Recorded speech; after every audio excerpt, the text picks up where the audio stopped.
오늘은 이제 빌립보서의 마지막 이제 4장의 시작을 하는 부분입니다. 제목은 주 안에서입니다. 빌립보서 4장은 빌립보서의 결론이겠죠. 그런데 이 결론을 말하기 전에 3장 마지막 20절, 21절에 뭐라고 했습니까? 천국 시민권자로 살아라 이렇게 말씀했습니다. 그리고 나서 4장 1절에 뭐라고 하느냐? 그러므로 이렇게 이어지죠. 그러므로라는 의미는 천국 시민권자로 사는 방법에 대해서 설명하겠다 이런 뜻입니다. 오늘 3절밖에 되지 않지만 이 3절을 통하여 천국 시민권자로 사는 3가지 방법을 제시하고 있는 것입니다. 그럼 어떻게 우리가 천국 시민권자로의 삶을 사는 첫 번째는 1절에 보니까 이와 같이 주 안에 서라. 천국 시민권자로 서기 위해서는 주 안에 서라 이렇게 말씀하십니다. 당시에 빌립보 교회의 상황은 어땠느냐? 거짓 교사들이 들어오기 시작했습니다. 그리고 유대교 율법주의자들도 들어왔습니다. 그리고 영지주의자들도 활동했습니다. 그런데 누가 없습니까? 목회자가 없는 거죠. 목회자 사도 바울은 빌립보 교회를 이제 떠났고 어찌 보면은 지금 어려운 상황에 있는 것이죠. 교회들마다 이제 목회자가 임기를 다하거나 아니면 다른 데로 부임해서 가시고 또 새로운 목회자가 오는 그 사이가 결코 길지는 않은데 그 과정이 그렇게 어렵습니다. 임기를 다 마치시고 은퇴하시는 것은 좀 더 나은데 그렇지 않고 중간에 어느 곳으로 가시면 다시 목회자를 청빙하는 과정, 이 사이, 목회자가 없는 사이가 교회에서는 굉장히 갈등이 있는 경우가 많습니다. 그만큼 이 목회자의 부재라는 것이 있을 땐 모르는데 없으면 갈등의 원인이 되죠. 왜? 이런 목회자가 왔으면 좋겠고 저런 분은 저런 목회자가 왔으면 좋겠고 뭐 이런 생각들이 이때 막 드러나기 때문에 갈등이 일어나기도 하죠. 영적인 지도력이 어두워지면 교회와 그리고 성도들의 삶도 혼란해집니다. 그래서 교회는 분열하거나 혼란을 초래하는 것을 하면 안 됩니다. 그러면 그것은 단순히 남의 얘기가 아니라 모든 성도들의 삶에까지도 영향을 줍니다. 교회가 편안한 교회만 있으셔서 모르시죠? 갈등이 심하면 교회에 다니는 것뿐 아니라 사는 것도 힘듭니다. 그거 이상해요. 교회는 일주일에 한 번밖에 안 나가도 그런 분들조차도 신앙적으로 삶으로 다 그런 것이 영향을 가는 거죠. 그렇기 때문에 주 안에서 서라 이렇게 말을 합니다. 근데 주 안에서 어떻게 서야 되냐? 오늘 1절에 보니까 나의 기쁨이요 면류관인 사랑하는 자들아 주 안에서 서라. 여기서 말한 면류관이라는 스테파노스라는 단어는 운동 경기에서 승리자에게 씌워주는 승리의 면류관을 말합니다. 그러니까 말 그대로 경기하는 자다 이렇게 말할 수 있죠. 여기서 서라라는 단어, 스테케테라는 단어는 병사들이 전쟁에 임하는 태도, 군인의 태도를 말하는 것입니다. 그러니까 여기에는 경기하는 자의 이야기도 있고 군인의 이야기도 있고 주 안에서 그렇게 있어라 이렇게 하는데 이 이야기 어디서 들어보시지 않았습니까? 디모데후서 2장 1절에서 6절까지 보면 이 이야기가 나오죠. 제가 읽어드릴게요. 디모데후서 2장 1절부터 6절입니다. 내 아들아, 그러므로 너는 그리스도 예수 안에 있는 은혜 가운데서 강하고 또 내가 많은 증인 앞에 내게 들은 바를 충성된 사람들에게 부탁하라. 그들이 또 다른 사람들을 가르칠 수 있으리라. 너는 그리스도 예수의 좋은 병사로 나와 함께 고난을 받으라. 병사로 복무하는 자는 자기 생활에 얽매이는 자가 하나도 없나니 이는 병사로 모집한 자를 기쁘게 하려 함이라. 경기하는 자가 법대로 경기하지 아니하면 승리자의 관을 얻지 못할 것이며 수고하는 농부가 곡식을 먼저 받는 것이 마땅하니라. 디모데에게 사도 바울 목사님이 선배 목사님으로서 권면하기를 신앙인으로서의 3가지 일을 말하죠. 병사, 경기하는 자, 농부. 병사란 이야기는 군인 뭡니까? 삶에 얽매이지 않고 밥도 주고 재워주고 총도 주고 하는 것처럼 먹고 사는 거 걱정하지 않고 싸움에만 잘 임하면 되는 것이죠. 경기하는 자는 룰을 지켜가면서 하니까 법을 지키라는 뜻이고, 농부는 곡식을 먼저 받는다. 그러니까 신앙인은 하나님 앞에서 먼저 복을 받는 것이고 하나님의 법대로 살아가면 되는 것이고, 그 법 안에서 살아가되 우리의 삶에 너무 얽매이지 않고 살아도 된다, 이 이야기를 하는데, 오늘 그것을 면류관 설화라는 단어에서 엿볼 수 있는 것입니다.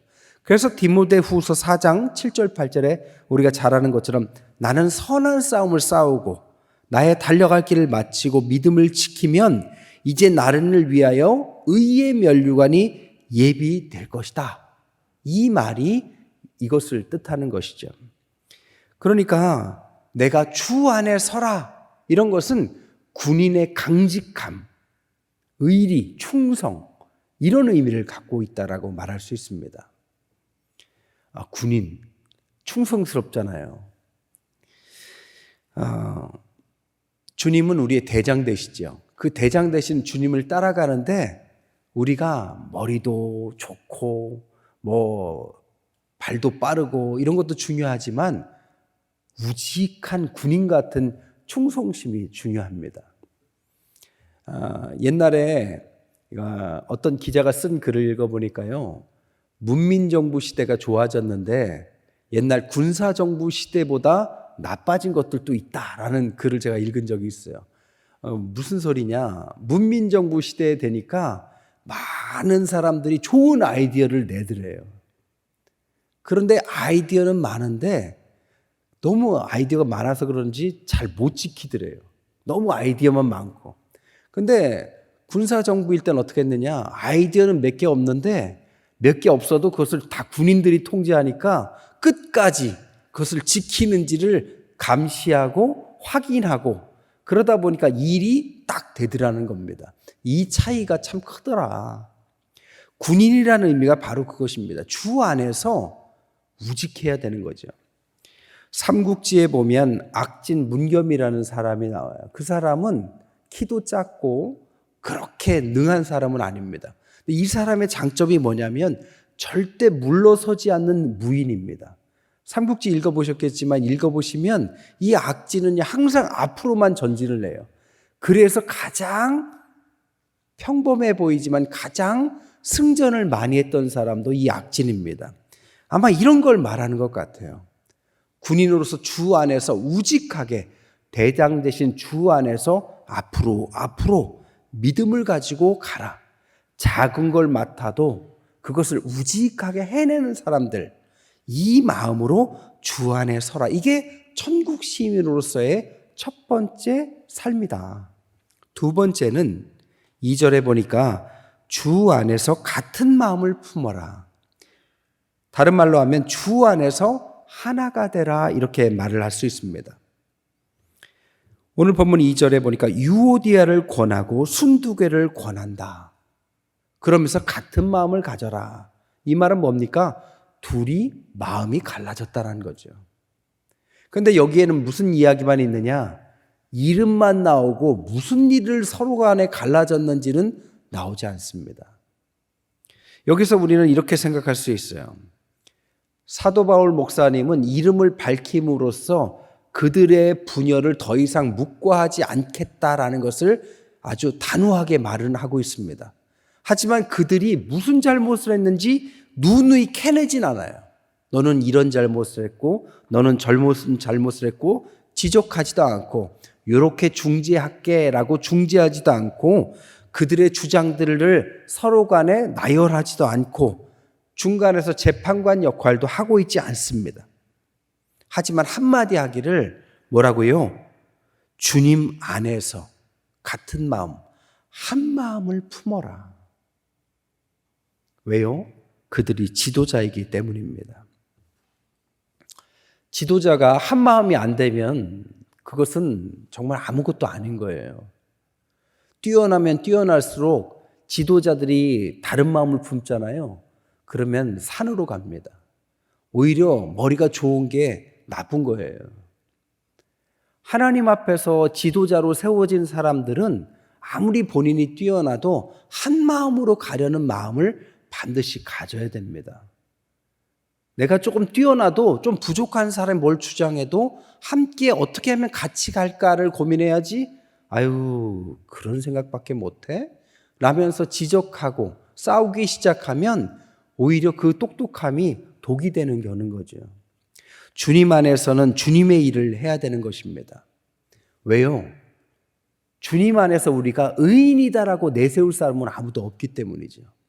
주님께서는 우리를 용서하시고 새 사람 만드셨는데 우리가 서로 간에 이해하지 못하고 한마음 되지 못하면 그것은 주님께서 우리를 위해서 죽으신 그 의미를 배반하는 것입니다. 마귀라는 이름의 뜻은 이간질과 분열이라는 의미를 갖고 있습니다. 지도자일수록 머리를 낮출 줄 알아야 됩니다. 머리를 굴리고 자꾸 이기려고 하는 것보다는 섬기려고 하고 세워주려고 하는 그런 마음이 한 마음이에요. 그래서 오늘 3절에 뭐라고 합니까? 나와 함께 힘쓰던 저 여인들, 이렇게 그들을 칭찬해 주고 있습니다. 분명히 얘들이 문제가 있어. 하지만 그들은 참 힘쓰는 사람들이고 한 마음으로 가면 참 좋겠어. 이렇게 말하는 거죠. 아프리카 어떤 부족은요, 어떤 사람이 죄를 지으면 그 사람을 막 정죄하지 않는데요. 마을에 있는 사람이 다 몰려온답니다. 그리고 똑같이 손을 잡고 원을 만든대요. 그리고 잘못한 사람을 원 안에 딱 가둡니다. 그럼 어떻게 할까요? 돌아가면서 그 사람이 지금 잘못한 사람인데 그 사람이 이전에 잘했던 것들을 돌아가면서 칭찬을 한대요. 저 사람은 지금 뭘 잘못했지만 옛날에 나를 도와준 적이 있어. 저 사람은 지금 옛날에 뭐 한 적이 있어 하면서 그 칭찬을 한 바퀴 쭉 돌면 그 사람이 눈물을 흘리고 회개한답니다. 저희 교회도 한번 해볼까요? 뭘 좀 잘못한다 싶으면 다 우리 체육관도 있겠다. 동그랗게 서가지고 막 칭찬하고 싸울 일이 없겠죠. 거기에서 어떻게 싸우겠습니까? 어떻게 그 잘못을 계속 저지르겠습니까? 주님의 사랑을 가지고 한 마음을 갖고 다들 보면 알고 보면 잘하려고 하다가 그런 거죠. 또 너무 빨리 하려고 하다 그런 것뿐이지 나쁜 의도로 그런 분들은 거의 없습니다. 그렇기 때문에 우리가 한 마음을 품으려고 노력을 해야 됩니다. 하지만 한 가지 확실한 것은 분열은 교회의 암입니다. 아무리 내가 좋은 생각을 갖고 있어도 그것 때문에 서로 간에 분열을 일으킨다면 이것은 때가 되지 않은 것입니다. 때를 기다릴 줄도 알아야 돼요. 분열은 암입니다. 암은 점차 사람이 말라서 결국에는 죽게 되는 것처럼 분열이 일어나는 것은 그 공동체가 결국에는 비쩍 마르고 죽게 되는 것이죠. 누가 말하기를 암세포란 죽지 않으려는 세포다라고 말했습니다. 교회 내에서 내가 죽는다 하면은 싸울 일도 없고 분열될 일도 없습니다. 근데 내가 자꾸 살아나야 있는 거죠. 내 주장, 내 자아가 너무 강한 거죠. 덜 죽어서 그런 것입니다. 주님 안에서는 우리는 십자가에 못 박혀 죽고 우리 안에서 그리스도께서 사셨다라고 분명히 성경은 말한 것처럼 우리가 어떤 문제가 있으면 저 사람 때문이야가 아니라 내가 기도를 덜 했구나. 이렇게 하면서 함께 기도해 주면 그런 것들은 아무 문제가 되지 않습니다. 교회는 내부의 분열이 외부의 공격보다 훨씬 더 위험한 것이죠. 신천지가 왜 무섭습니까? 신천지는 안에서 분열시키기 때문에 무섭죠. 밖에서 와서 뭐 통일교처럼 그런 게 아니라 안에서 우리 교인인 척 하면서 자꾸 자기 사람들 들여와서 산 옮기기라고 하잖아요. 자꾸 지도자들을 폄하하고 뒤에서 막 비난하다가 결국 분열시키고 그러다가 그 교회를 뺏어버린다고 하잖아요. 이 내부 분열로 얼마나 많은 사람들이 정말 눈물을 흘리게 됐습니까? 그렇기 때문에 우리는 교회 내에서 함께 하기 위해서 더 잘하려고 너무 빨리 하려고 너무 그렇게 빨리 속도감을 높이면 분열의 시초가 됩니다. 그래서 여러 번 말씀드렸어요. 한 사람의 10걸음 가려고 하지 말고 10사람이 손붙잡고 한 걸음만 가자. 그래도 됩니다. 그래도 충분히 많은 일을 감당할 수 있습니다. 제가 미국에 있을 때요, 미국에 있는 교회들이 참 분열이 많아요. 그러다 보니까 교회가 이 성도들이 가족들이 많거든요. 그러면은 뭐 한 가족이면 막 10명, 20명이 갑자기 마음에 안 들면 저 교회로 옮겼다가 거기에서 저 교회로 옮겼다가 이런 일이 비일비재해요. 작은 교회들은 작으니까 그런 분들 알면서도 또 받아주기도 하고, 교회 내 분열이 일어나면 아무리 큰 교회도 순식간에 작아집니다.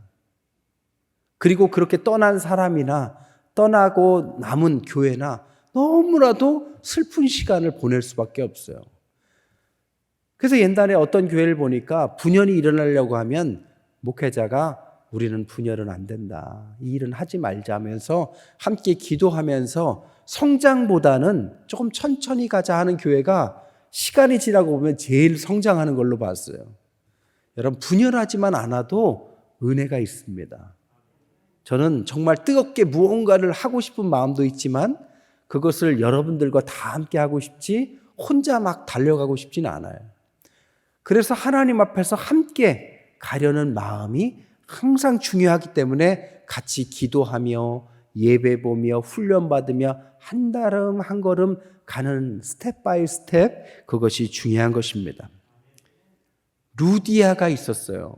루디아는 먼저 자기 빚집을 열고 빌립보 교회를 창립하도록 도왔던 귀한 사람입니다. 근데 유오디아와 순두계는 뭘 한지는 모르겠지만 싸우기 시작하고 빌립보 교회가 이렇게 무주공산같이 흔들리는 교회로 만들어버렸습니다. 왜 싸울까요? 다 자기가 옳다고 믿기 때문에 싸우는 거죠.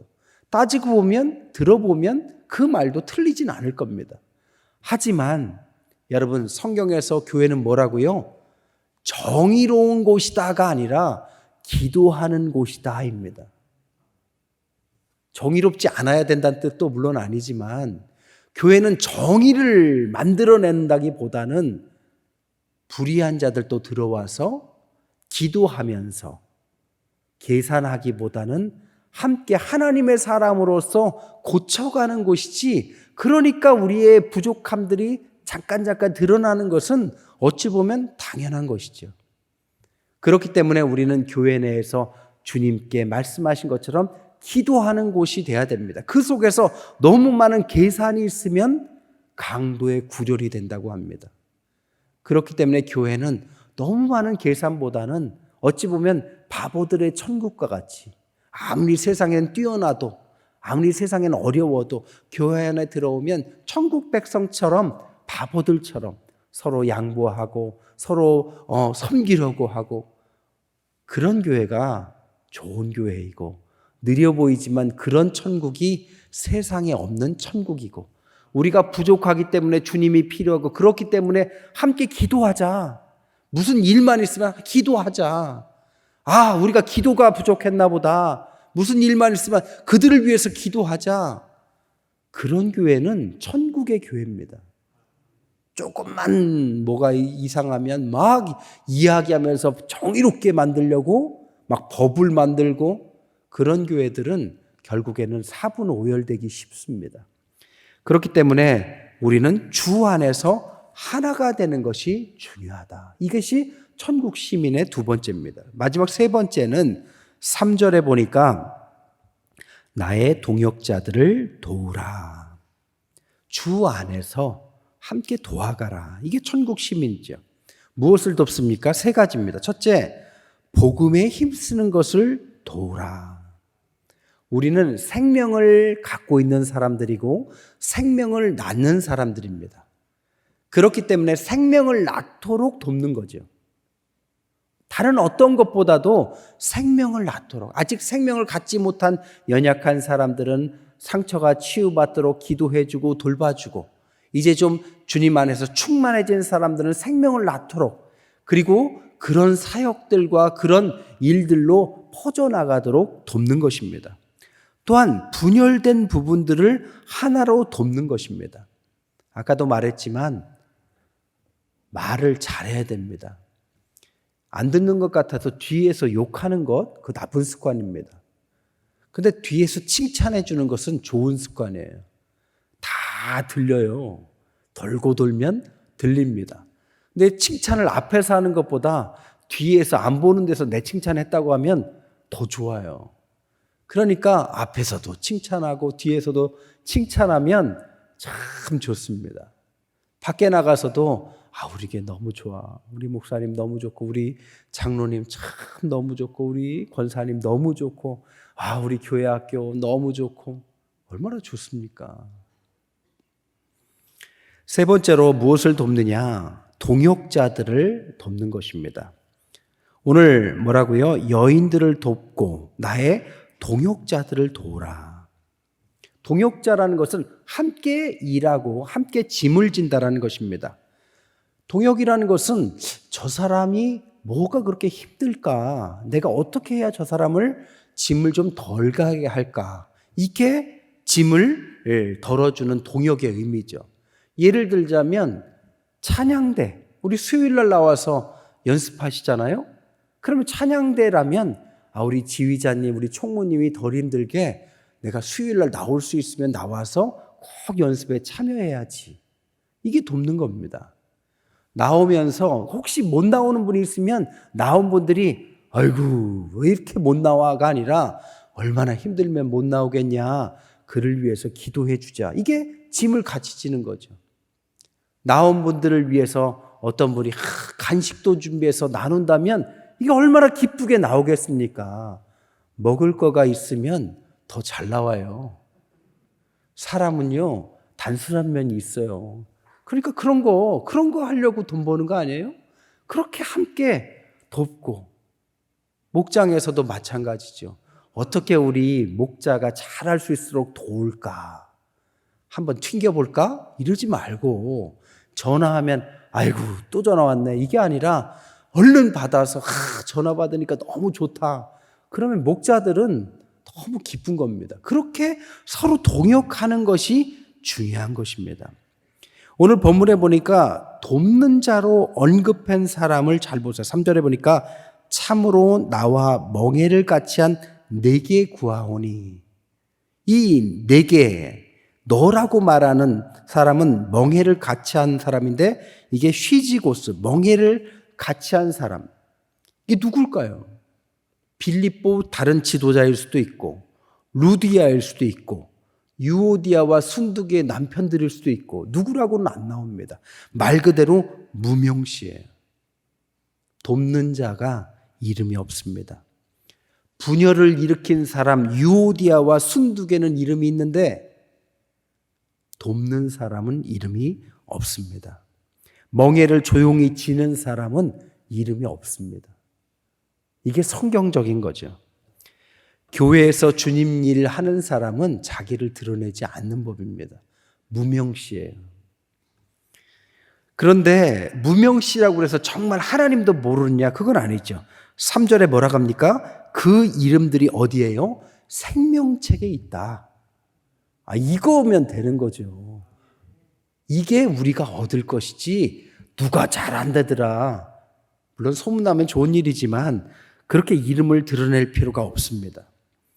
생명책이라는 이 단어는요, 신약 성경에서 계시록 말고는 유일하게 나온 곳이 여기입니다.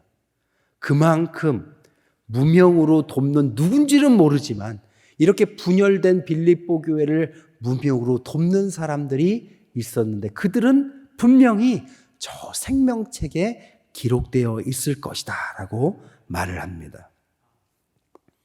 제가 미국에서 살 때 미국의 유명한 수정교회라고 들어보셨어요? 크리스탈 처치. 순복음 교회와 같이 막 그때 부흥했던 교회입니다. 크리스탈 처치인데요. 왜 크리스탈 처치냐면 사방이 다 유리예요. 사방이. 그래서 이렇게 보면 성가대가, 찬양대가 밖에서도 보여요. 유리로 이렇게. 너무 교회를 예쁘게 지고 사람들이 몰려들어서 거기는 명소입니다. 그런데 그 크리스탈 처치가 망했어요. 그래서 천주교회한테 팔렸습니다, 지금은. 근데 그 유명하고 그렇게 예쁘게 짓고 사람들이 바글바글하게 부흥했던 교회가 왜 망했을까? 제가 그게 궁금해서 거기를 한번 찾아가 봤어요. 너무나도 아름답고 예쁘고 좋은데 그 교회 밭에는 딱 잔디밭이 있거든요. 잔디밭에는 징검다리처럼 돌로 이렇게 어떻게 계단도 아니고 뭐라고 합니까? 뭐 보도블록 같이 돌이 잔디밭에 박혀 있는데 이렇게 돌에 뭐가 쓰여져 있어요. 보니까 교회에다 건축할 때에 헌신하신 분들은 돌마다 거기에 이름이 적혀 있어요. 물론 헌신한 분들을 기억하자라는 의미로 그렇게 했겠지만 저는 그렇게 생각이 들었습니다. 이 교회를 진짜 하나님의 교회로 만들지 못했구나. 아니 거기에 이름을 박아서 내가 돈 냈다 하는 것도 중요하지만 진짜 이름이 찍혀야 될 곳은 그 돌이 아니라 생명책인 것입니다. 하나님 일하면서 너무 생색낼 필요 없습니다. 저 생명책에만 기록되면 모든 것이 끝입니다. 오히려 이 세상에선 되게 유명한 것 같은데 하나님 앞에 무명하다? 이게 진짜 문제죠. 고린도후서 6장에 뭐라고 합니까? 이 땅에서는 무명하지만 하나님한테는 유명한 자다. 이게 하나님의 백성이 생각해야 될 부분입니다. 말씀을 정리하겠습니다. 여러분, 주 안에서 이 모든 것들은 다 주 안에서입니다. 교회의 암은 분열입니다. 교회의 연합은 어떤 것보다도 중요하고 그 연합의 키가 뭐냐? 내가 천국 시민이라는 것과 생명책에 기록되면 된다라는 마음을 갖는 것입니다. 우리가 하나님의 귀한 자녀로서 살아가면서 하나님의 저 천국으로 백성으로 살아가면 이 땅에서는 조금 별것 아니더라도 나중에 생각해 보세요. 천국에 여러분 갔습니다. 가고 나서 예약자 명단에 딱 이제 이름을 확인하는 자리에 여러분이나 저나 섰다고 생각해 보세요. 이름이 어떻게 되시죠? 한상현입니다. 그런데 거기서 여기 있습니다. 이쪽으로 오세요 하면 됐는데 누구라고요? 잠깐만요. 다시 한번 말씀해 보세요. 한상현이요. 잠깐만요. 한상혁은 있는데 이러면 어쩌실래요? 제일 무서운 장면이 사실 이런 장면이죠. 이 땅의 시간들은 금세 지나갑니다. 이 땅에 있는 시간은 천국 백성으로서 이 땅에 사명이 있기 때문에 하나님께서 보내신 것 뿐입니다. 그 사명을 잘 완수하시고 천국 백성으로서의 시민권자로서 주 안에서 함께하는 모든 시간만 있다면 이 땅의 삶도 어찌 보면 천국처럼 지낼 것입니다. 다른 어떤 곳보다도 우리 교회가 이 천국 백성으로서의 교회 되시기를 주님의 이름으로 간절히 축원드립니다.